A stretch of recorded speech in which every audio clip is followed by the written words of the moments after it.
Good evening and welcome back to another episode in the series Impact, where we look at life and how life have impacted us and how we impact others. And today we have a special guest with us. His name is Talmud, and you might wonder who is Talmud. So we're going to say good day to Talmud and thank you for joining us. Hey, good day. Pleasure to be here. Thank you, Craig. Yeah, so Talmud, people watching on and listening to us now want to know who is Talmud. So who's Talmud? I'll tell you a bit about what I do first maybe. So I work as a consultant on organisational wellbeing, inclusion, diversity, recognizing bias, and kind of building healthy relationships. And I do that with education, schools, universities. I do it with business, from corporate finance to local government to creative industries. And I guess I've been doing that solidly since 2020, but my path into it began probably 12 years ago or more. One of the things that I also do, I work in education. I look at emotional well-being, attitudes to learning, and behaviour management. And I have a community interest company also that works with schools primarily in South East London, but open to working across London, looking at how to facilitate those behaviours and support children and young people to develop those behaviours as well. So that's a perfect man to hear from, because he's been seeing the impact of life on our young children in the school, in the city communities, and we're gonna hear from Talmud as he shares some of what he's seen and what he's experienced, but also started from Talmud as a young man. So tell us more about you. As where did you grow up, and what was life like as a child? Where did I grow up? So I guess I grew up in Sydenham. Right next to Mayor Park is where my house used to be. So I spent a lot of my childhood there. So I was raised by my mother and my two sisters. My dad and my mum split up when I was quite young. I've got a kind of arguably mixed background. So my mum's from Africa, a place called Guinea. It's from a tribe of people called Fulani, and they were traditionally a Hebrew tribe, but were converted to Islam when it swept across Africa. Ironically, my mother went to a convent school, so she came over to UK when she was very young, but she was very well versed in the Bible and the Quran. But I guess I grew up with more knowledge of the Bible than I did of the Quran. So she was kind of Christian and also Islamic. My father was from Grenada, and he was a musician. And yeah, they met in London, UK, and I'm here. So yeah, Sydenham, Forest Hill, a lot of childhood. Also in my teen years, I spent a lot of time across Lewisham, Brockley, New Cross, the High Road. Yeah, I was very much a local Southeast London boy. Had a lot of relationships and knew a lot of people. Yeah, well, there's so much to unpack here. You are coming from Africa, and you have the Caribbean, and you are in between Muslim and Christianity, and your dad and mom splitting. So let's start with family. The impact on you, growing up where, that separation happens in the family, because a lot of children are facing those situations today. And in my experience of working with children over 20 years, I've seen that majority, I'll say 95, 99% of the children who are troubled children are usually ones without a dad or, a father figure in the home. How was that for you?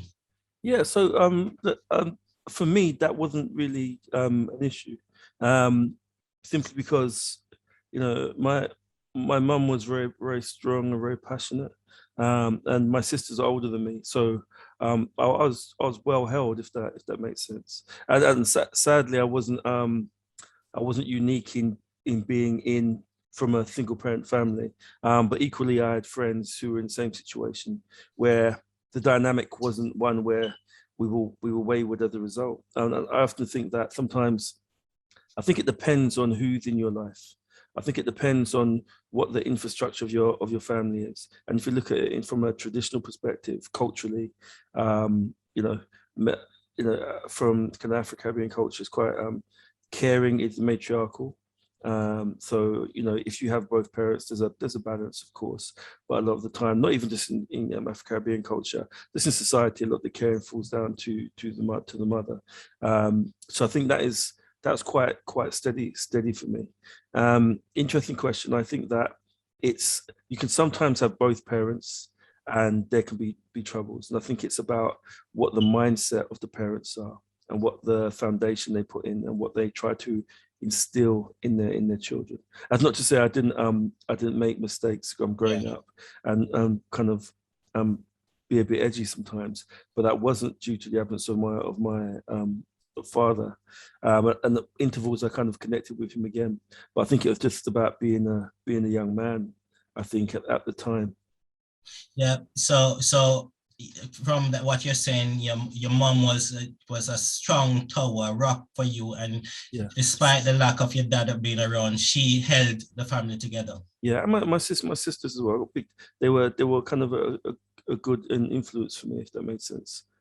So what are the things that your mom taught you throughout this period of time? How did she, or what did you learn from your mom, even if she didn't, inadvertently was teaching you, but you learned these things? Well, this is what's interesting.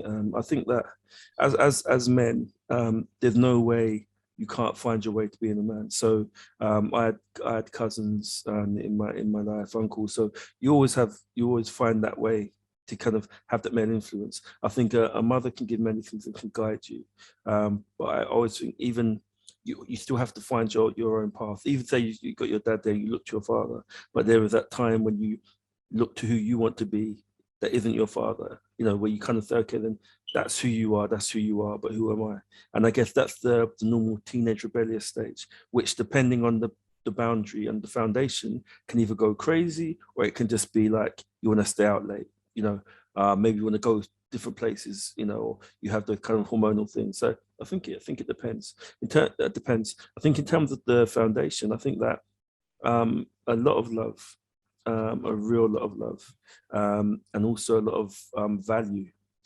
So, for example, when it was my birthday and I remember getting the BMX, I knew that my mum had worked hard, and my older sisters had put together to get that BMX. So I valued that they had worked hard and that they'd invested that money and that present to get it for me. So I respected that, and I honored that, and I appreciated that. So I think that's what it is. A lot of love and a lot of pride. When I say pride, not pride as in arrogant pride, but more about that kind of sense of self-esteem. Believe in yourself. Have value in yourself. Keep your head high, kind of thing. Okay, so we touched on family, now culture, because I would imagine, even though we have African descendant in the Caribbean and so forth, there would have been some cultural difference between the Grenadian side of your family to your mom African side. So how did that impact you? But this is quite interesting. I mean, I don't know whether it's because of like my mom's foundation, maybe because the roots of her tribe as a people, and then coming here. So when she came here, she came over very young, like 14, and she stayed with a family. Now the family she stayed with was maybe from Ghana, stuff like that. But she actually had a strong relationship in school with a best friend who was actually from Jamaica, and that relationship. Sadly, her best friend passed away a couple of years ago, but that's how long the relationship lasted. So they were literally lifelong friends, and actually, she spent a lot of time within that family culture. So for me, it was quite. So growing up in my house, I had some African food which is unique to where my mum's from. So we had some kind of okra stews, some kind of ground rice, some different dishes which are both African, kind of Arabic, as well. But equally, I also had curry goat and rice, fried fish, callaloo.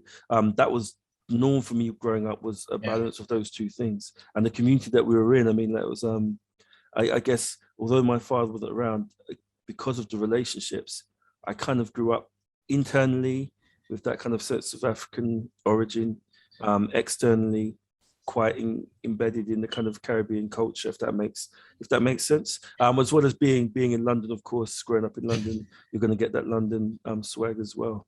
So do you think that, you know, with that these different cultures come together and you living in London made you a more rounded person and give you a better footing to the start of life to adapt to situations? Yeah, 100%. I'll tell you one thing. So it's interesting. So I always find so when I was with completely African people, as in they came from Africa, they'd kind of be sizing me up, trying to figure out where I was from, because they're like, I don't exactly look like where we're from, which is a bit of a fallacy because Africa is so big. You get so many different variations of people, right? But then when I was with Caribbean, completely Caribbean people, they'd be doing the same. Right? So we're going, so it was always a good conversation starter. And it's interesting how people see you. So I've had people come up to me saying, are you Samoan? What? So it's just interesting, But if you know culturally your root, the root of all humanity is Africa anyway. Yeah. But if you know culturally your root, so I became it did give me a great footing, and my work has taken me all over the world, and I think that footing has helped me integrate and communicate with just about everyone. But also, I think that knowing culturally where you sit and how it connects. So I don't know every aspect of culture, but I know origins of African people in the Caribbean, and so I can connect the dots for people which they couldn't connect before sometimes. So that's always a good thing for you to have those experience, and kept you in any crowd you were able to fit in.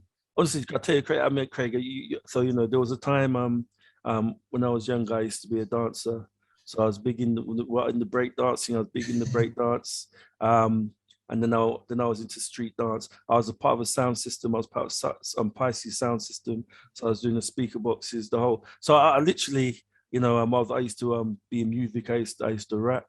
I used to do reggae singing. I mean, you name it, man. I've done so. The journey's been many textured. I've got cousins on my dad's side who there's Irie Dance Company. Yeah. That's my well, I guess my second or third cousin. It's my dad's cousin of family. So yeah, it's been interesting. So you had some of your dad's inheritance in terms of musicality and into music. Yeah, absolutely.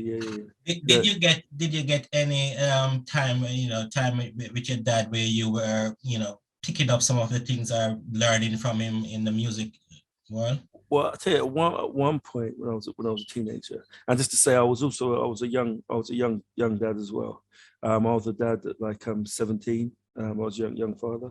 One point as a teenager, I was really into music, and to the point where I've courted a couple of record labels. So at one point I had the contract with a record label. Another point I was doing something with Sony. With putting together a demo, me and the guys I was working with, and he came by, heard what we was doing, and he said, look, yeah, and he kind of invested, he invested in, at the time, studio time for us to put together our demo to approach one of the companies we were aiming for. So yeah, I mean, we connected again when I was a teenager, and it was okay. What was interesting is that I kind of recognized some qualities which I had that were from him, but I also recognized we pretty much didn't have much in common, if that makes sense. So it was a good question. It answered a question that I'd been asking myself. So I was like, okay, and it kind of gave me some closure, if that makes sense. So do you think these qualities were just inherent and inherited, or was it just your experience of time with him, you kind of grasp those as you went along? I think more inherited, because he was very, very musical. So I think I did inherit those qualities from him more than learn from him.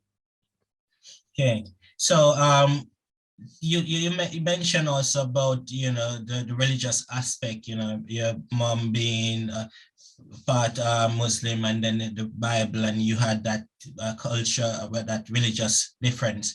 How did that play out for you?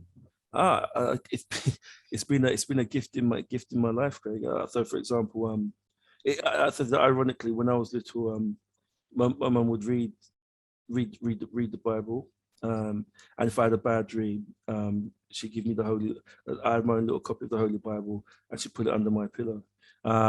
So although I wouldn't say we weren't like, a traditional, we're going to go to church or we're going to go mosque, but it was just a part of my life. So I always felt an affinity towards a belief in something greater than myself, and that led me. So from quite young, quite early on, unsolicited, I used to read the Bible. I used to pray. And then people, people would come, Jehovah's Witnesses would knock. And I would sit and I'd break bread and we'd have conversations. But I always had this question. So my journey, I'd have so many questions about the Bible, which led me to take my own studies. And as I researched more about the Bible, I looked at scripture, then looked at its Hebrew origin, looked at the Torah, looked at the Talmud, and then I kept going, and then I started to study like Hinduism, Bhagavad Gita, looked at Islam, just literally across the sphere of different beliefs. And then in researching, my mother told me quite early on, said, where as a tribe meant to be linked to kind of like, I say Hebrew because Judaism is a faith, you can become Jewish, but the Hebrew is a people. So I looked into it, and it's you have to be careful when you look at the Bible as secular history. Yeah. You have to be careful when you look at it. But of course, we know about, it's documented about Haile Selassie, Ethiopian Jews, Hebrews, but not just there, across Africa. So as I looked into it, actually, you can Google it. My mother's tribe, they're called the Jews of the desert. And my mother used to have a Star of David. She used to wear it, but it got lost. So it's not an accident that my name is Talmud and it's Hebrew in origin. But the funny thing about it is, when I was a young boy, I would stay with my uncle. One of my uncles, my mother's brother, and he was a practicing Muslim. So I would go and stay with him, and I would learn Arabic. And I go to Arabic school, and then I'd come back and I'd be looking at the Bible. And in my time, I used to write. At one point, I used to read and write Hebrew. So I taught myself Hebrew at one point. I can't remember much of it now. I remember some parts of it. So yeah, it's really served me well. And I guess it kind of almost underpins nearly everything that I do in terms of understanding the connectedness of humanity in terms of how it expresses itself. Yeah, we're going to come on to that, because I like how you have that positive outlook on life and how you have been using that to influence and impact others. But tell us about your time in school. Was there any teacher, was there anything that stood out for you, whether it's primary school or secondary school? Or both. I mean, I tell you what, I've always had a tendency to be drawn to creative things. So in primary school, I used to, what always inspired me were stories. I used to really get lost in a story, and my imagination would flow free. And I used to collect comics. So all of that used to kind of really feed that. So those teachers that stood out to me were the ones that fed my imagination and kind of supported and cultivated it. I remember once I was very young, I wrote this story. I'd seen a cartoon at the weekend, and I'd kind of in my mind, I'd interpreted it my own way and made up my own story. And she typed it up for me, and she mounted it, and she actually took it to some of her friends at university. And that was like I thought, oh wow, she really likes my work. And another time I remember drawing this book of dragons stories, and one of the teachers laminated it. And I remember as a kid, I used to have really bad dreams, really bad nightmares. And I remember one teacher, she used to talk about that and talked about Vincent van Gogh, and his dreams of being creative. Now, when you're creative or your mind works quite quickly, you can just have, you can have bad dreams and things can manifest. So those teachers in primary school really impacted on me quite greatly. So the fact that they took the time to showcase your work and to type up that work and feed that imagination? Was it through stories being read, or just seeing that in you and getting that out of you? How did they get that out of you? It was both. I think it was a mixture of, for example, I remember reading The Hobbit in class. As a class, we read it. So they would read, and I would listen, but I would read. And I used to love reading. So I'd get books out whenever the kind of book fair would come. I'd always buy a few books. Where do you say you had that got that sense of loving reading? Because we know today's world, a lot of children, a lot of boys probably don't like reading as much as you. What was it that got you into reading? Well, I think that, thinking back, I think my sisters used to read to me, for one. My mum used to read to me. Then I'd come to school and I'd hear stories. Also, we used to in the summer we go to. I was an avid library goer, so my sisters would take me to the library, and I'd get out like 7 books, the maximum. And within the week I'd be back there getting another seven books. And I think also helped was that I used to love drawing as well, and then I used to love comics as well. So that was the narrative of it was like standard books, but also comics with pictures and books. So it all seemed to feed in, yeah. So it's coming back to that family structure that you had somebody who your sister you're looking up to, or reading to you, your mom reading to you. So family played a very key part in that foundation. Yeah, 100%. And then as you went through, so those teachers fed that imagination, and you carried that through to secondary school. How did that continue? That's interesting. So my primary school was interesting. So it had a lot of creativity, but I guess it was also the kind of school that if you got in the way of a football game of older kids, they'd probably give you a proper kick or a proper punch. So when I went to secondary school, I thought I was a sensitive kid, quite tuned to things. But through the culture of that experience, I also had a tough side, if that makes sense. So going to secondary school, I remember all the stories when you're leaving primary school. They're gonna pull your tie, they're gonna flush your damn toilet. So I remember going in, kind of almost like ready for war. And I started a week later because I'd gone to America to see family prior to. So I kind of came in. And I was kind of like, and I went to a school called Catford Boys, which doesn't exist anymore. And which I thought was normal. And it started well, but through time it progressively didn't get so good. But in secondary school, again, what stood out for me, I had good relationships with my art teacher, and my English teachers. One in particular was quite strict, but in a good way.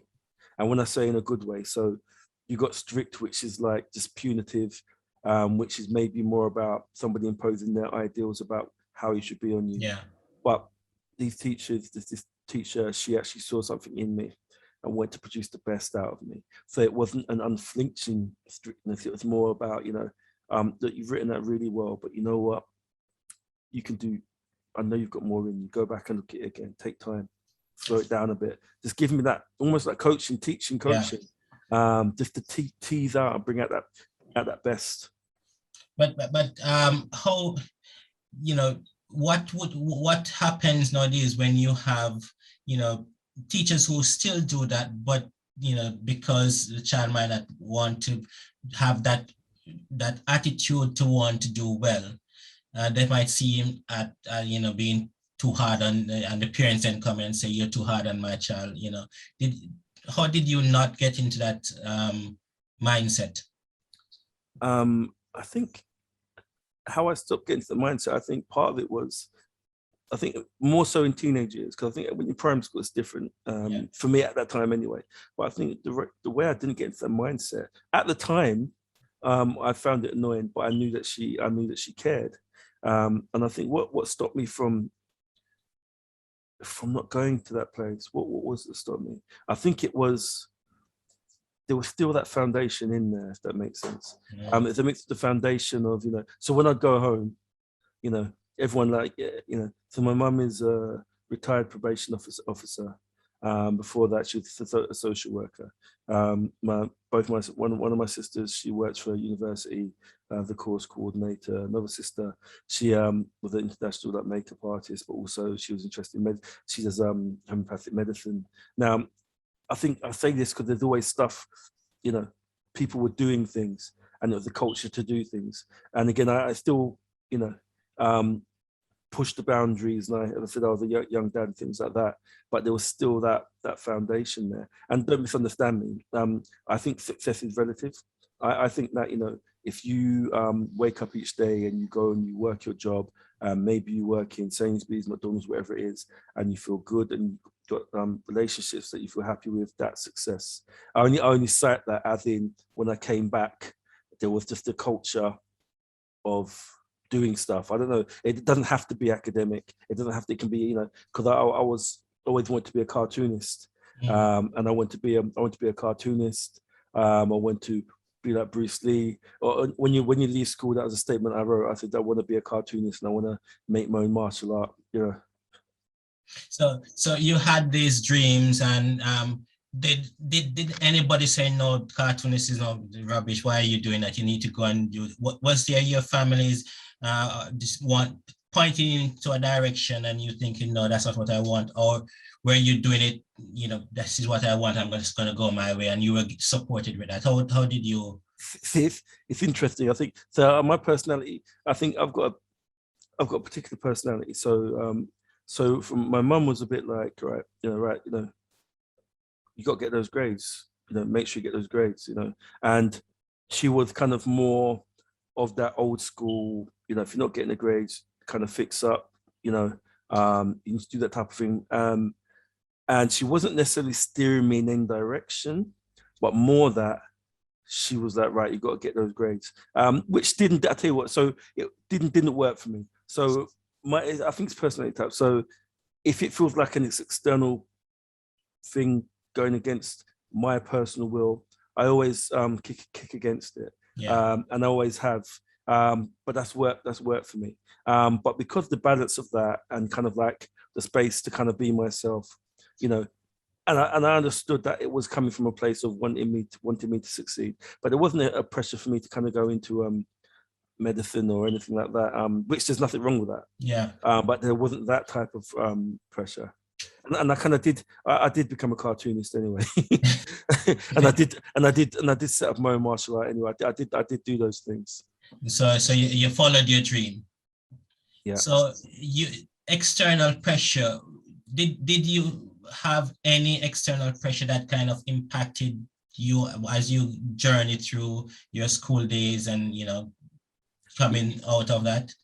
Yeah, I mean, look, so it was we hear about youth violence. I mean, I've done a lot of work around youth violence. I was part of the Youth Violence Commission with the MP Vicky Foxcroft at City Hall. I've worked with when Boris was mayor for London. I worked with the mayor's office and NHS Maudsley around emotional triggers to youth violence. So there's always been stuff. When I was growing up, there was a gang culture.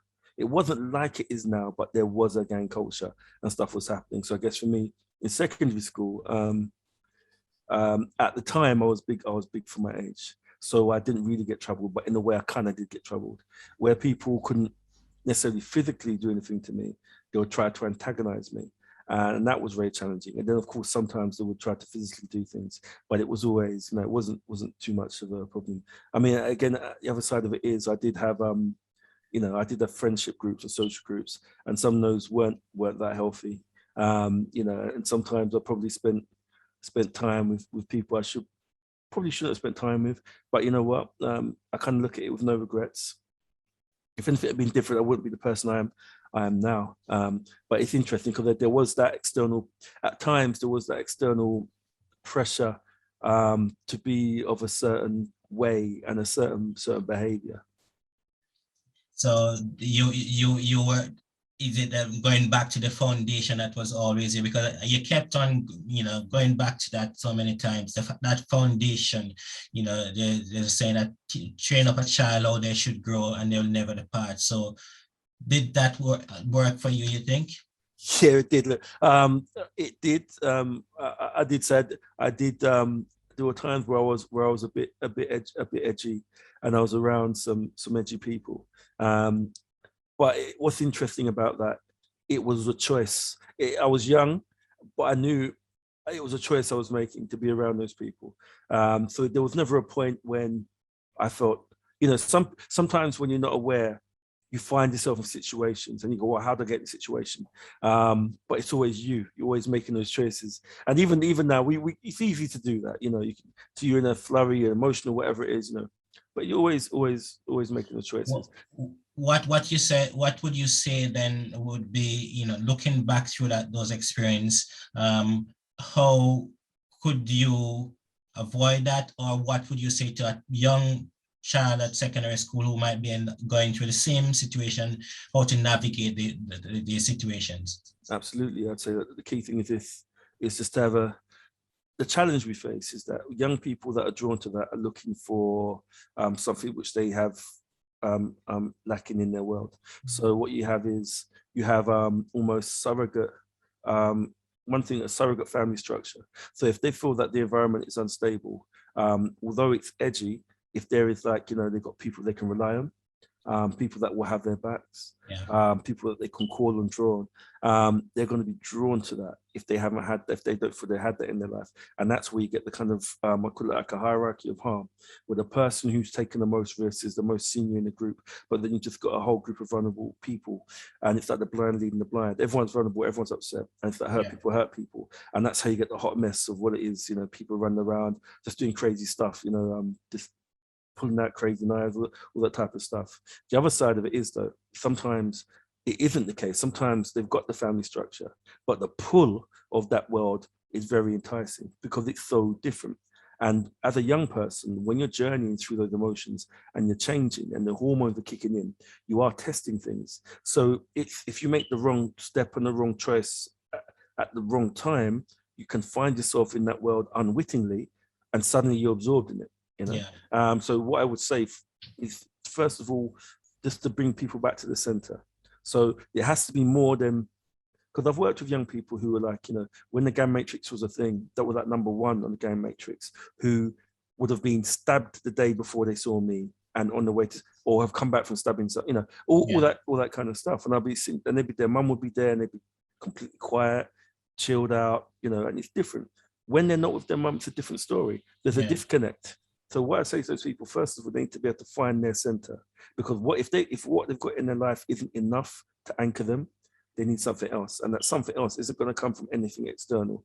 They need to find some kind of value in themselves. So the first thing I say to them is like, look, not 5 years from now, not 10 years from now, because some people don't believe themselves to think forward. Talk to me about now. Where are you now? Talk to me about your life now. Is your life how you like it? Are you thriving? Do you feel good in yourself? Can you walk safely down the street? When you go home, do you feel safe? When you're out, do you feel safe? How do you sleep? Do you trust your friends? Right now, ask those questions. Ask those questions. And when you begin that narrative, you're going to see what's really important. What are the nature of the relationships that you have, and what do you want in life? And when you begin that narrative, what you actually find out is that person at some point has disconnected from themselves, and they've experienced some either internal trauma or external trauma. Or I even had one kid who was like, he got into a fight in school. It wasn't a big deal, but the way in which it was handled, he would then put an exclusion. And because he thought it was unjust, because he thought it wasn't equally dealt with, he kicked against it and he didn't trust the school anymore. So then he was further excluded. And then he began a journey through the pupil referral units. So once upon a time, I was an operational lead, assistant head for a pupil referral unit. So I spent time with these young people, and basically they get lost in the system. And they when they think back to when they were in year 7, I was in debate club, I used to play football. That's all old now, I can't do it. They get lost in that system, and then they get lost in that world. But actually, they have opportunity. It's never too late. It's never too late. You just have to give them opportunity to consider a new pathway. I'm listening to that, and it's just fascinating because I work with children myself, and seeing that disconnect from a young age, and I'm just thinking, when do we start teaching children these things, and how do we teach or get enough of these children? Because I see them on a daily basis where the attitude to learning, there's no attitude in wanting to even don't care attitude. When do we teach them, and how do we teach them? How do we make a difference? How do we impact those young, children in the primary age and growing up? Yeah. Well, one approach is I'll give you an analogy. So it's a bit like music, right? So you can't turn on creativity. It has to be the right conditions. Yeah. So you can, even if they're musical, you put them in a room and they have to, something has to touch them. They have to move around with it, and then they pick it up and maybe go from there. Same with painting. Maybe they're drawing something. Someone has to kind of take them. I think with reaching these young people, I think it's partly person-centered, because what I found the way in, yeah, when they disengage, don't trust any adults. They've been let down before. They don't trust the system. They've been let down before. They feel you don't really value them. You don't really care. Or maybe even it's not from a culture where it's important in their lives. When I say culture, I mean more of a behavior, across ethnicity. So then the conversation is really about that. Tell me about you. Tell me about you, or nothing really. I'll give you an example. I worked with the Youth Offending Service in the COVID time, and some of these young people, they're on remand and things like that. I just begin a conversation. When you begin, they always say nothing. I'm not interested. And you have to persist, because they're testing you. Yeah. Do you really care? But when you just stay open, yeah, and you stay genuine, what you discover is there's something that they have some kind of interest in, and that's always your way in. It doesn't matter what it is. You don't have to like the. It's not about our process. It doesn't have to like it. They might say, yeah, I like computer games. Oh, what games you playing? Well, really, what do you enjoy about the game? Even if it's like some I shoot people up there. Yeah. Take judgment out of it. Yeah. Don't go, oh, why are you playing that? Say, okay, so how long have you played it for? Was that the first game you played? Okay. So how long have you been playing games? So how do you think that could help you? Go, oh, I love games. Maybe become a computer gamer. So no, yeah. So what do you think you need to do that? It just takes them somewhere else. And then what happens is, all it's about is mindset. When you can enable them, and I'd say you have to enable them to make a choice for themselves. So to enable them to recognize that they've got more options than they think that they have, and they've got more capacity than they think they have. So I can't focus on that. Well, how long did you play that game for? 4 hours. Well, that's 4 hours. That's 3 hours and 30 minutes more than I could focus on it. So let's look at what you've got in front of you. What is it you find challenging about it? Because what happens is, when they get anxious about a thing, they throw up a wall. I remember being in school, finding something difficult, and if I felt like there was any kind of pressure, I froze. But if it stays relaxed, just step back from it, think about something else, come back to it. Or maybe you need to go back to the foundation of what it is you're learning. If you just take that very, very person-centered approach, take the time, be genuine, be consistent. That's the key thing. And don't take things personally, because you're not. We're not their parents, so they can't. Whatever they have in them isn't really about us. Yeah. For good or ill, it's not about us. So you can't take it personally. So I work with private schools out in the country as well. So I've seen every kind of walk of it. So and I've worked with kids who I have to warn them when they come into a building, and I've found knives in them, or they've got a snooker cue, or all kinds of stuff, trying to, so you just have to not take it personally, but just be consistent, be clear, and give them new boundaries, and give them a bit of self-esteem and self-respect. Yeah, you have said a lot there, and I'm just thinking, okay, we need to do all those things, and I'm just thinking, and in the education, in the school system, where you have, a school of 300, 700 children, and 30 children in a classroom, and they're all different on the different spectrum, and you're the one teacher in there trying to balance and juggle, but you still need to do the maths and the English and the science, and children are not even engaged in that. They're thinking about something. How do we do that? How can we impact them when there's so many things to juggle as the adult in there? Yes, when you have a small group or one-to-one, you can do that. But when you have all the other external things on you, leading a group of 30 with not enough resources, what do you do? And this, you've just said it, Craig. I mean, the problem is that so my partner's a teacher. I've got two big kids. Well, my daughter, she is a lecturer. So she became a primary school teacher. Then she now works as a lecturer in Grid University, and she teaches teaching, and everyone's passionate about it. Yeah. So you get into this profession, you get into it because you're passionate about it. Now, the challenge is the infrastructure you work within. Okay. It's a bit handcuffing. So you're working with 30 kids, you know what you need to do, but in terms of the lens in which your creativity is focused from, you can't exactly do what you want to do. And as you said, you've got the limited resources. So that's the challenge. What I would say is, always believe in your ability, and kind of find the right types of people. And what I mean by that is, sometimes some schools, everyone knows what it is, but then they always work with each other to do what you actually need to do, if that makes sense. Yeah. So I used to be an assessor. I used to work with accreditation. And so you get the accreditation, it says this is what the learning outcome is, the criteria is, the student needs to demonstrate this, which is fine. If I give them that language, they're like, what? So I look at what the objective is, and then I translate it into a language that they can process and access. So if the objective is they need to develop some ideas, work collaboratively, create a new piece of work based on unified thinking, I say, right, this is the topic. Let's brainstorm what topic's going to be. Get into small groups, brainstorm that. So they can just own the learning. In terms of the dogma of it, we can keep, but they can own the learning. Now that's a beautiful thing. The problem is when human beings evolve and learn in different rates, and it's not about intelligence. I always argue this. It's about aptitude. Yeah. So if somebody is flying through maths, it's not because they're the brightest kid in the class, it's because they have a high aptitude for mathematics. Yeah. Whereas somebody else who isn't, maybe they've just been like Michelangelo, they've got a high aptitude for visual arts. Somebody else might be backflipping across they've got a high kinesthetic and physical, it's about aptitude. And the problem is we try to measure everyone by the same stick.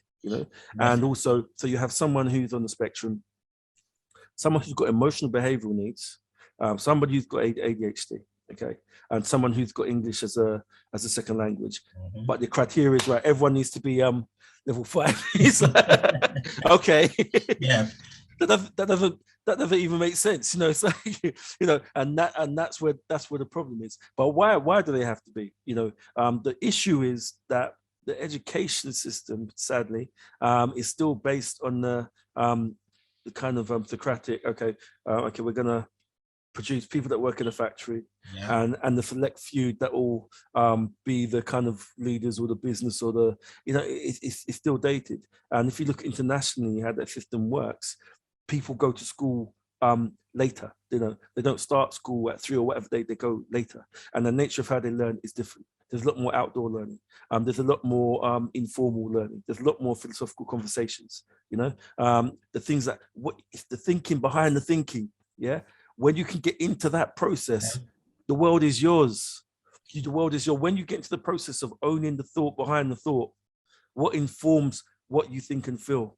When you can control your internal narrative, the world is yours. I mean, that is so key. And, as we come drawing closer to an end here, I have to touch on, leading on from what we are discussing, the impact of technology. And you're right, we're still teaching in that old-fashioned way where they need to get maths and English and science. With technology where it is now, with the pandemic, making a major shift in education, where schools are still lagging behind because they were forced into technology. Now they're back into school, they're going back into the olden days. But technology have moved on, and the resources been there. You see how many children are, doing great with technology. And, I always said the job that we're teaching our children to do now, or when they leave school, when they start working, those jobs have not been created as yet. So how is technology, how do you see technology impacting children and how we move forward with that? Well, technology is a gift and a curse, right? So, I see technology a bit like the Frankenstein story. So, we are the architects, we create it, and it kind of runs away. So, unchecked, you have we've got a fast information industry. So you're so used to fast clicking, you get endorphins that release. Everything's a screen, it's a screen, it's a screen. How you process and socialize becomes very, very different. If you get the balance of it, it's a gift, because you can talk to people halfway across the world. I Zoom with people all over the world. I can work from home a lot with this pandemic time. So if you use it in the right way, it is a gift and a tool. In terms of going forward, I think you're absolutely right. Where creating people for industries that might not exist. But you know what? That's why you have to foster agility, collaborative thinking, problem solving, solution focused thinking, how to build relationships, how to innovate, think about new ideas. You have to foster in entrepreneurism, because you have to create what you do. I'm actually involved in the early stages of a kind of future-proof school, which is looking at cultivating mindfulness, emotional well-being, business skills, entrepreneurship, the whole 9 yards. So it is that principle, to be able to walk into a space and create, because everything's getting automated. But you're going to say, well, you have to get to the point. What can you do that isn't automated? What can you do that isn't automated? And with I would say, would you say then that school as it is now is going to need to change, and with the advent of technology and all of that, we need to now look at a different way of education? Because my thing is, I've done many courses without leaving my home.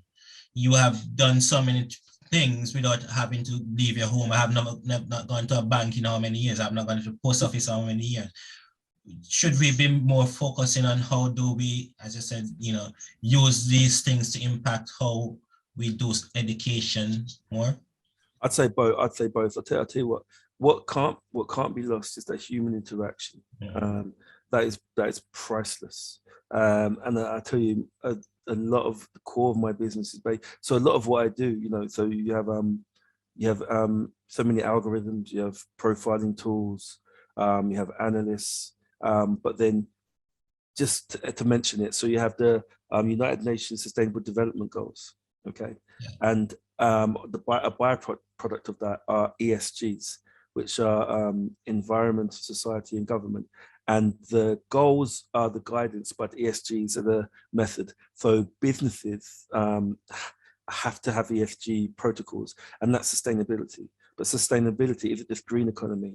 It looks at inequality, gender, justice, and every big organization has to think about this. So what the conversation now is, we've got all this stuff happening, but actually we need to foster the kind of human element, because how long can you last with an unhappy workforce? How long can you last with where emotional well-being and mental health is as a president? So I think it's both. I think use technology, don't let it use you. Use it to be an extension of ideas and to facilitate things that you can't do and innovate things that you can't do, but really cultivate that dialogue. Because what people need, because you can have 1 million people who've the same degree, or 1 million people, people that haven't necessarily gone to the university will walk into a job having done so many different things, so nuanced, so many ideas, being able to have a conversation, being able to problem solve, see opportunity, and they'll be like, because that's the future, because you've got machines, they can do stuff, but then what can they not do? They can't do that, and that's what people are really, really thirsting for. Before we come to an end, I must touch on, you mentioned about a few times about being a dad, and from a young age, and I want to look at the impact of becoming a dad. How did that change you, or what did you change, and also how have your experience help you to be the type of dad you are today? Well, that's interesting. So I guess I've always been a bit eccentric. As I said, I've been edgy a bit. So my heart's always been the same. And it's going to sound, but it was a choice. And that sounds crazy, but it wasn't like, oh, this happened, I'll go with it. It was actually a choice. Maybe not a thought through choice, but it was definitely a choice. Would I change having kids? Not for a minute. I love my children then, love them now. And I had an abundance of energy being so young. Yeah. And I really put that into them. Now, of course, not of course, but we didn't stay together, but we were married. And we spent many years together and it didn't work out. But that's such is life. And that has nothing to do with age. That happens, anyway. But in terms of raising them, I definitely did that and instilled those things. And what I've learned from it, in doing it again with my young son, I learned many things. I learned things about myself, and how it has to really be about what's in front of you now. And in focusing on the now, you also lay out what the future is, because everything exists in the moment. Every decision made for good or ill, your past and your future decided in the very moment that you're in. So I try to take the patience. I've always been patient, but keep that patience there, and be open, and also be brand new. So just because I've had kids, doesn't mean it's going to be exactly the same. It doesn't mean I know everything. It just means I have some experiences which can be of potential benefit to raising my young son now. Do you see that you are raising your children with some of the values that you got from your parents, or some of the things that your parents did? You're thinking, "Well, am I doing this to my child?" Well, I tell you what's interesting. That's really interesting. So I'm mindful, because I think maybe because I spend so much time on this stuff. I'm mindful, because we're all human and we can all err. But I'm mindful that I always feel like it's like this. So we get this habit of what we do as humans. We grow up and we do many things we don't like. Okay, about our upbringing, but then we go ahead and do them anyway. But my thing is this: take pause. It wasn't all bad and challenging. What was good, keep that. Keep that. What wasn't good, think about what you didn't like and why you didn't like it. If you didn't like it, get rid of that.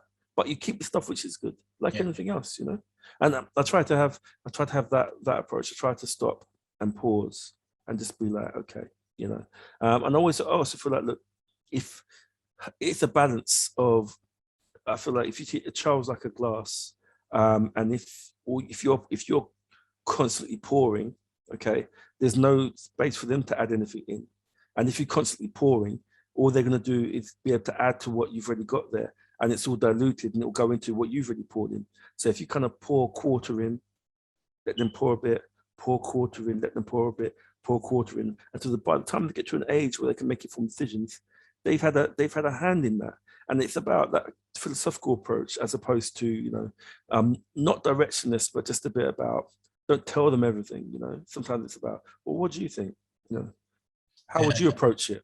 Is that a conversation, and not growing up where, I don't know if, in those years where you're, as a child, you must hear, but, be heard and not be seen, but not be heard. Yeah. You don't have that conversation. And this one, I think, I say, is that conversation with your parents having with children and reasoning, that makes a difference. Yeah, and that's how they learn it. Yeah. Here's what we do, right? It's a bit like, I don't know, we're going to finish. So it's a bit like relationships. Right? People, at the weekend, I was at a friend and they was like saying, yeah, but how do you find the science? And I said, here's what it is. You could see someone, you could date, but until you're living with that person for a concentrated amount of time, you don't see it, because up until that point, you've met their representative. All right, you've met the person at the interview. All right, but when you're living in with that person, what happens is, subconsciously, the behaviors which present are those which are modeled to them in their relationships, which they witness from their parents. Okay, and that's when it gets interesting, and that's when it gets challenging, because it's two different narratives. So one replicates their parents, one replicates their parents. But what it's about is recognizing that, stepping back from that, and saying, okay, who are we in this space? Who are we in this space? I was me in that space, you were you in that space, but who are we in this space? Who do we choose to be in this space? And I think it's that type of thing. That's so good to hear. I mean, I just enjoy speaking to you because there's such a wide variety of things we have covered, and I'm sure we're going to have to run a part two because there's so much. It seems like there's so much left back to really talk about on this. But just tell me about, you as a person. What have you read recently that has resonated with you? Or what is your mantra for life that, you would, sell if you have this mantra that will help people? I'd say you can't throw your hat high enough. The only limit is your imagination. Don't let anything external to yourself define what your reality is. Okay, you'll attempt to do something, and somebody who has tried it will say, "Don't do that; it didn't work." You're not them. Or someone they know has tried it, didn't work. You're not them. And even if it doesn't work, it won't work because you choose for it not to work. The other thing is this: I always feel whatever you end up doing is actually what you want to do. So don't feel you failed in anything. I think that you end up doing your true intention. And if you don't want to do what you're doing, you will change it. And always have choice. Your choice is almost your ultimate power. You can look at it in any way. If you want to look at it from a religious way or spiritual way, you can say, well, if you say God created everything, and people say, yeah, but what about evil? What about this? Just remember, you're in the world. Yeah. This world is a reflection of who you are. Okay. So if you want good things, be good. You want to have better relationships, be better in your relationship. You want to be good friends, be a good friend. Be the change you want to see. Don't look external, look to yourself and make those choices. Own your choices, even the painful ones, own them. And not everything goes the way you want it to go, but that's all right. Always bring it back to the present. Who are you now? Every day you choose, you decide who you are. And I kid you not, anything you want is possible. You just have to be clear about what you want and persist with that intention. And anything you want can come true. That's what I believe there. That's powerful. I mean, somebody hearing that will no doubt get a lot from that. And, it's a mindset that I love to have, always been positive and making you the center and be the best of who you can be. Before we close, Talmud, I just want to just get on a lighter note, just a few questions I'm going to ask you. You don't have to think about this. Just tell me the last book you read. Last book I read.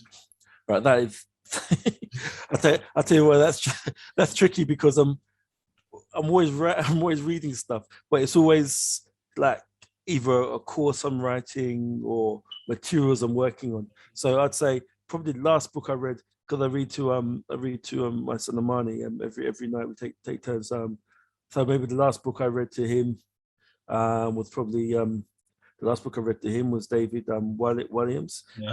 But what I do, so I listen to philosophical tapes and alternative philosophers as a constant. When I'm working, I listen to that stuff. I've written a kid's book, so I don't know if that counts. So I've written a children's book, which I'm looking at publishing. So maybe that's the last thing I read. We look forward to having that book out. Okay. Favorite food?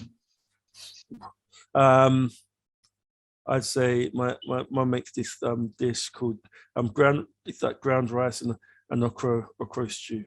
But she also makes a wicked curry goat too. So you have to balance it. Yeah, I don't know. Yeah. Music. I'm broad, right? So I grew up in my I used to be like break dance. I used to teach breaking. So I've got a passion for hip hop. When I say hip hop, I'm not knocking the kind of trap stuff now. But I've got a passion for hip hop, as in from 80s to 90s and 2000s. But I love young talent also, like jazz. Love jazz. I love Latin music. Love it. I love some dance hall as well. But again, more like some of course some Bob Marley, and the kind of old Shabba type of stuff, Pliers, that more that kind of vibe, as well as showing your range. Just I generally I either like a bit of classical, Movies. Matrix, the first Matrix, a film called Limitless. I've got quite a few. Inception, Devil in a Blue Dress, Denzel Washington, bad boy film. Another film he did called Fallen. Yeah, I could go on. I could go on really. It's two more. Gardening. Gardening. Yeah. I'm not an avid gardener, but if you put a shovel in my hand, I would dig like I'll dig and I'll move stuff like my life depended on it. I'm a good guy to have, like, right, I got to do some clearing stuff. I'm the guy to have. Okay. Exercise. Right. So it's always been a part of my life. And I've always really done it self-maintained because of always the commitment of going to gym has never been a thing. So yeah, I mean, I've done martial arts for my life. I trained in many different styles, and I used to teach. A couple of years ago, I was teaching the class. So yeah, circuit training, kickboxing, kung fu, capoeira, kind of qigong, kind of meditation stuff. Not yoga as an art, but yoga principles in terms of breathing. Okay. And boxing as well. Finally, your influencer, someone that is in society that you think is doing a great job, and you would like to collaborate and do work with. Who is that? Well, right now in the world, I'd say there's no one person, but I'd say anyone who's open to work with me and finds value in what I'm doing, I'd be open to working with them. Well, that's great. And if you will have one message to give to the listeners out there, what would that one message be? Know your own power, know your own voice, be mindful of your internal narrative, be mindful of the conversations you have with yourself, about yourself, to yourself. Try not to veer to things that put you down or put someone else down, okay? Because anything you put out in the world comes back to you. And you can look at that again in philosophy, or kind of karma just means your action, even if you want to go from a Judeo-Christian perspective, what you loosen or what you bind on earth, you bind in heaven. What you loose on earth, you loose in heaven. It's the same principle, own your internal narrative, because as you think you are, what you think in your heart is who you are. And that's how you see people look very successful and then suddenly they have a breakdown, they're depressed. It's because the internal narrative is always king or queen.